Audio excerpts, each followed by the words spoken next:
ಕಲಬುರಗಿಯಲ್ಲಿ ವ್ಯಕ್ತಿಯ ಬರ್ಬರ ಕೊಲೆ, ತಲೆಯ ಮೇಲೆ ಕಲ್ಲು ಎತ್ತಿ ಹಾಕಿ ಚಾಕುವಿನಿಂದ ಇರಿದು ಮರ್ಡರ್. ಸ್ಥಳಕ್ಕೆ ಬೆರಳಚ್ಚು ಶುಭಾನದಳ ಆಗಮಿಸಿ ತಪಾಸಣೆ. ಅಬಕಾರಿ ಸಚಿವರ ವಿರುದ್ಧ ಲಂಚದ ಆರೋಪ, ಆರ್ಬಿ ತಿಮ್ಮಾಪುರ್ ರಾಜೀನಾಮೆಗೆ ಬಿಜೆಪಿ ಬಿಗಿಪಟ್ಟು. ಸಿಎಂ ಕೂಡ ರಿಸೈನ್ ಮಾಡಬೇಕೆಂದ ಮಹೇಶ್ ತೆಂಗಿನಕಾಯಿ.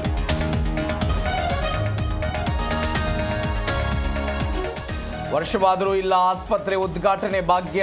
ಧೂಳು ಹಿಡಿದ 27 ಕೋಟಿ ವೆಚ್ಚದ ತಾಯಿ ಮಕ್ಕಳ ಹೈಟೆಕ್ ಆಸ್ಪತ್ರೆ ಉದ್ಘಾಟನೆಗೆ ಮಂಡ್ಯ ಜನರ ಪಟ್ಟು. ಲಕ್ಕುಂಡಿಯಲ್ಲಿ ಬರದಿಂದ ಸಾಗಿದ 6ನೇ ದಿನದ ಉತ್ಖನನ ಕಾರ್ಯ. ಇಂದು ಬೃಹದಾಕಾರದ ಬಂಡೆ ಮೂಳೆಗಳು ಪತ್ತೆ. ಶಾಲಾ ಮಕ್ಕಳಿಂದಲೂ ಉತ್ಖನನ ಕಾರ್ಯ ವೀಕ್ಷಣೆ.